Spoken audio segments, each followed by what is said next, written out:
নমস্কাৰ, মই শতাব্দী বৰা। আশা কৰিছোঁ আপোনালোক সকলো ভালে আছে। এটা বিশেষ কাৰণত এই ভিডিঅ'টো প্ৰস্তুত কৰা হৈছে। আচলতে যোৱা ৩ জুন তাৰিখে জুবিনদাৰ অনুষ্ঠান আছিলে লখৰাত। এটা ষ্টেজৰ ক্লিপ যোৱা 2 দিনৰ পৰা মই মন কৰিছোঁ। মোলৈ খুব ষ্টৰি মেনশ্যন আহি আছে বা মোক হোৱাটছএপত সুধি আছে, বহুতে পাৰ্চনেলি সুধিছে ফোন কৰি যে কি হৈছিলে জুবিনদাৰ কিয় খং উঠিলে। কথাটো হ'ল এনেকুৱা, আমাৰ অনুষ্ঠান যিহেতু 3 তাৰিখে আছিলে জুনৰ, খুব গৰম আছিলে সেইদিনাখন। আমাৰ অনুষ্ঠান দিয়া কথা আছিলে 11টা বজাত, কিন্তু তেওঁলোকৰ কমিটিয়ে দিয়া অকণমান ওচৰ আমাৰ দেৰি হ'ল। তেওঁলোকৰ বেলেগ প্ৰগ্ৰামছো আছিলে, সেইটো কাৰণে আমাক দিলে 12:30মান বজাত আমাক ষ্টেজ দিছে। তাৰপিছত চাউণ্ড চেক কৰোঁতে 45 মিনিটমান লাগিছে।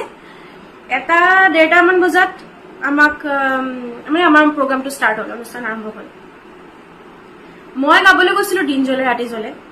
গাবলৈ লওঁতেই ফাৰ্ষ্টতে গাওঁতে মাইক্ৰফোনটো মিউট হৈ আছিল নেকি মই নাজানো, মুঠতে মোৰ চাউণ্ডটো ওলোৱা নাই। মই গাই আছিলোঁ কিন্তু। তাৰপিছত দাদাই মোক তেওঁৰ মাইক্ৰফোনটো দি দিলে। তাই মাইক্ৰফোনটো দিয়াওঁতে মোৰ মাতটো ওলাল। তাৰপিছত দাদাৰ আচলতে খং উঠিলে কিয় এনেকুৱা হৈছে বুলি কৈ পেলাই মাইক্ৰফোনটো দলিয়াই দিলে। আৰু গৰম অত্যন্ত আছিলে, দেৰিও হৈছে দিয়া প্ৰগ্ৰাম বহুত। এইবিলাক হৈয়ে থাকে মঞ্চত কিবা কিবি। সেইবুলি যে ভিডিঅ'টো আপোনালোকে এনেকে এটা দীঘল ক্লিপ আছিলে, যোনটোত মানুহে বুজিবলৈ সহজ আছিল। আচলতে ছুটি কৰি পেলাই এনেকুৱা বুজাইছে যে মোৰ ওপৰত খং উঠিছে বা কিয় খং উঠিছে মানুহে নাজানে।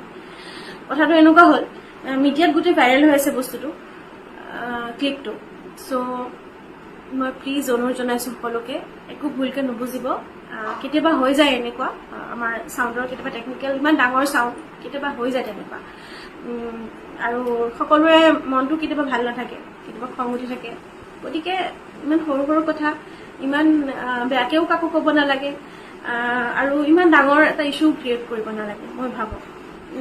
আৰু মই যিহেতু আছোঁ ক্লিপটোত, মোৰো বেয়া লাগিছে। মই বহুতেও ভাবিছে মই কিবা ভুলকে গালো নেকি বা কিবা ভুল কৰিলোঁ নেকি।